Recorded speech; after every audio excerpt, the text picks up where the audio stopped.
और विस्फोट में अब बात करेंगे यूरोप की। यूक्रेन को अब तक यूरोप का साथ मिलता रहा। यूरोपीय देश पुतिन के खिलाफ यूक्रेन को न केवल हथियार और जरूरी सामानों की सप्लाई कर रहे थे, बल्कि दूसरी तरफ रूस के शैडो फ्लीट पर भी कार्रवाई की जा रही थी, जिसके बाद अब माना यह जा रहा है कि रूस का गुस्सा फूट सकता है और ये युद्ध की आग और भी यूरोपीय देशों को अपनी चपेट में ले सकता है।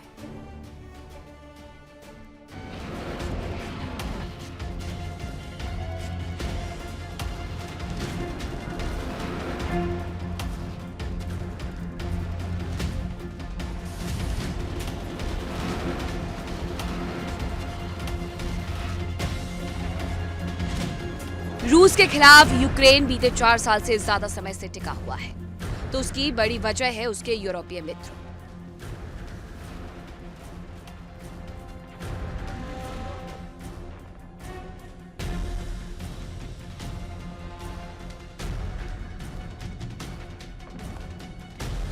यूरोपीय देशों से लगातार मिल रही मदद की वजह से ज़ेलेंस्की के जवान रूस को बराबर जवाब दे रहे हैं।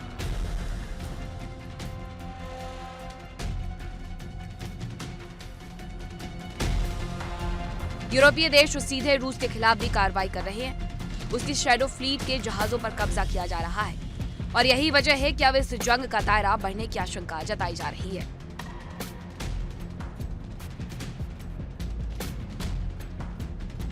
पुतिन ने अपने दुश्मनों को सख्त चेतावनी दी कि रूस जहां जरूरी समझेगा वहीं अटैक करेगा। पुतिन ने पश्चिमी देशों को धमकी देते हुए कहा कि अगर पश्चिमी देशों की साजिशें जारी रहीं तो रूस चुप नहीं बैठेगा।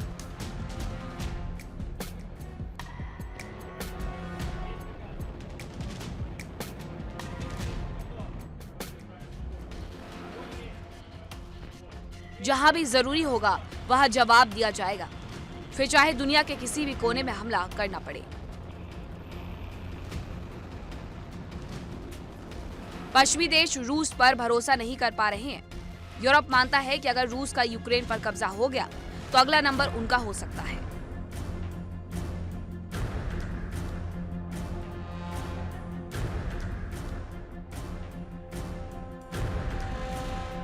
और यही वजह है कि यूरोपीय देश लगातार रूस को नुकसान पहुंचाने का प्रयास कर रहे हैं। पश्चिमी देश जिस तरह रूसी व्यापारिक जहाजों को रोक रहे हैं और पाबंदियों के नाम पर शिकंजा कस रहे हैं, उससे राष्ट्रपति पुतिन का पारा चढ़ गया है।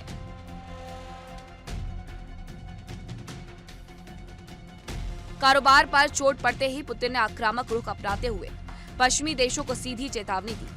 पुतिन ने साफ तौर पर कहा कि अगर उनके कमर्शियल जहाजों को जब्त करने या उन पर कब्जा जमाने की कोशिश की गई तो रूस हाथ पर हाथ रखकर नहीं बैठेगा।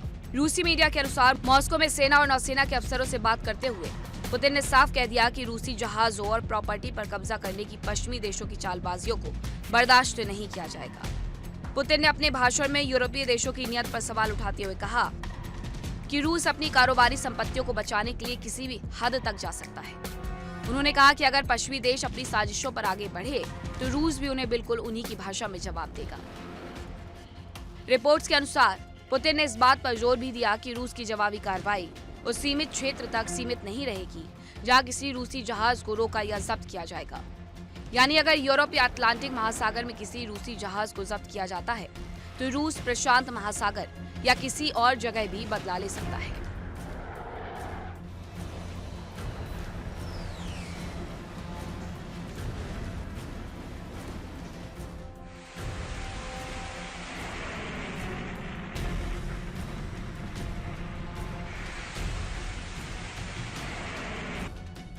राष्ट्रपति पुतिन के अनुसार उन्होंने इस मामले को बेहद गंभीरता से लेते हुए जरूरी निर्देश जारी कर दिए। इसके अलावा रूस के शक्तिशाली पैसिफिक फ्लीट के कमांडर्स को भी इस नई स्थिति की पूरी जानकारी दे दी गई। पुतिन ने नौसेना के टॉप अधिकारियों को संबोधित करते हुए कहा कि वो इस पर खास ध्यान दें और अगर कोई भी देश ऐसी हरकत करता है तो उस पर तुरंत और प्रभावी कार्रवाई होनी चाहिए। बीते कुछ महीनों में पश्चिमी देशों ने शैडो फ्लीट का हवाला देकर कई ऐसे कमर्शियल और तेल टैंकर्स जहाजों को अलग अलग बंदरगाहों पर रोकने या जब्त करने की कोशिश की, जिनका संबंध रूस से माना जा रहा था।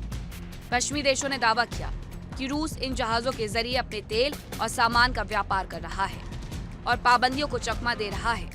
वहीं रूस का कहना है कि अंतर्राष्ट्रीय समुद्र में उसके कमर्शियल जहाजों को रोकना पूरी तरह से गैरकानूनी, डकैती और अंतर्राष्ट्रीय कानूनों की अनदेखी है। फिलहाल पुतिन की चेतावनी के बाद रूस यूक्रेन जंग का दायरा और भी क्षेत्रों में फैलने की आशंका जताई जा रही है। आशंका ये भी है कि अगर एक क्षेत्र में हमला होता है तो उसका जवाब दूसरे इलाके में दिया जा सकता है।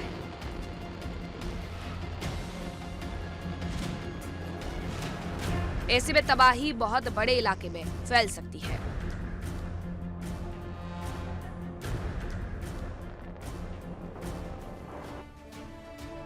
और बड़ी खबर आपको बताती हूं कि यूक्रेन का रूस पर एक बड़ा हमला देखने को मिला है।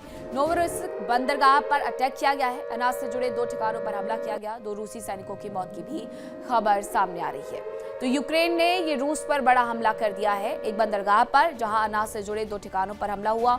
2 रूसी सैनिकों की मौत की भी खबरें सामने आ रही हैं। इससे जुड़ी हुई कुछ तस्वीरें भी सामने आई हैं कि किस तरीके से इस हमले के बाद आग और धुएं का बवंडर देखने को मिला है। हालांकि अभी भी रशिया हो या यूक्रेन दोनों एक दूसरे पर इसी तरीके से निशाना साध रहे हैं। वहीं यूक्रेन के खिलाफ रूस का एक बड़ा एक्शन देखने को मिला है। रूस ने IAEA को यूक्रेन के हमले की जानकारी दी है। हमले में ज़ैपोरिज़िया न्यूक्लियर प्लांट का कर्मचारी जख्मी हुआ था।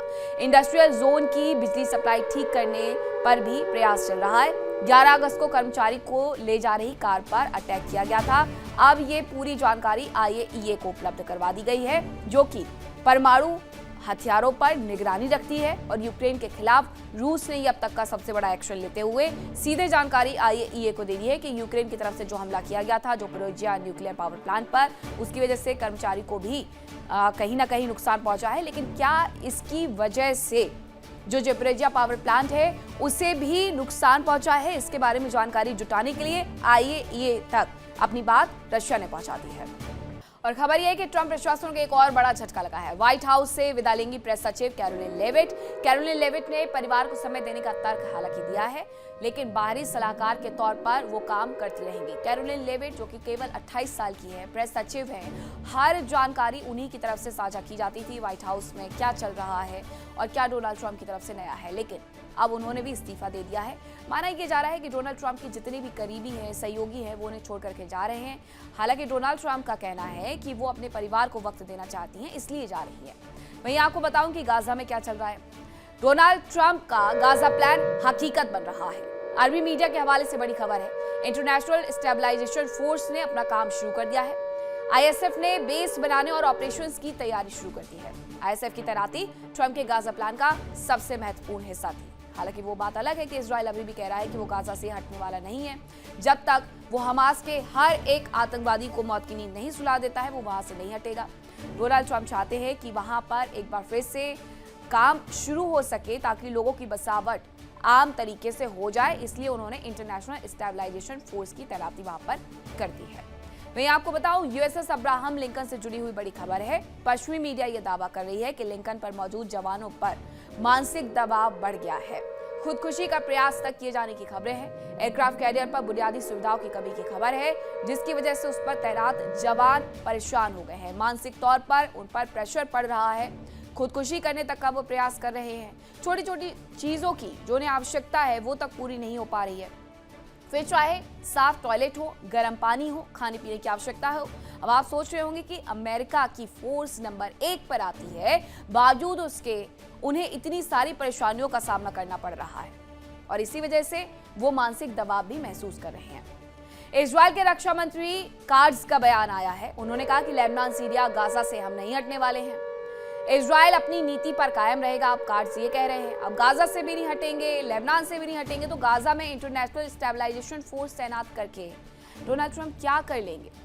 क्योंकि वहां पर विकास की बात हो रही है, इंफ्रास्ट्रक्चर डेवलपमेंट की बात हो रही है, और जब गाजा में बार बार सिर्फ और सिर्फ त्राहिमाम होगा तो वहां पर इंटरनेशनल स्टेबलाइजेशन फोर्स कुछ नहीं कर पाएगी।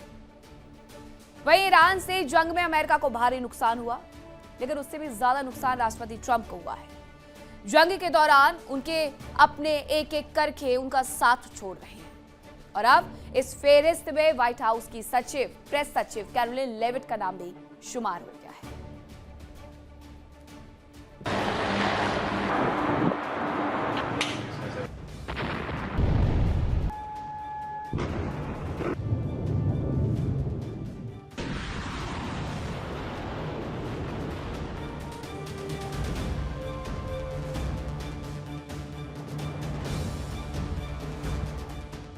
कैरोलिन लेविट डोनाल्ड ट्रंप के दूसरी बार राष्ट्रपति बनने के बाद मीडिया और व्हाइट हाउस के बीच एक मजबूत ब्रिज का काम कर रही थी। सरकार की नीतियों से लेकर जंग में सेना की रणनीति तक हर बात की जानकारी लेविट ही मीडिया को देती थी, या यूं कह लें कि वो मीडिया में व्हाइट हाउस का चेहरा बन गई थी। लेकिन अब लेविट ने व्हाइट हाउस को अलविदा कहने का मन बना लिया है। वो विदाई ले रही हैं। महज 28 साल की उम्र में व्हाइट हाउस की प्रेस सचिव बनी कैरोलिन लेविट इस महीने के अंत में पद छोड़ने जा रही हैं। देखिए इंडिया डेली 24/7 अब आपके स्मार्ट टीवी पर। इंडिया डेली मौजूद है सभी डिजिटल प्लेटफॉर्म पर लाइव और लगातार। इंडिया डेली 24/7 हर दिन राष्ट्र को समर्पित।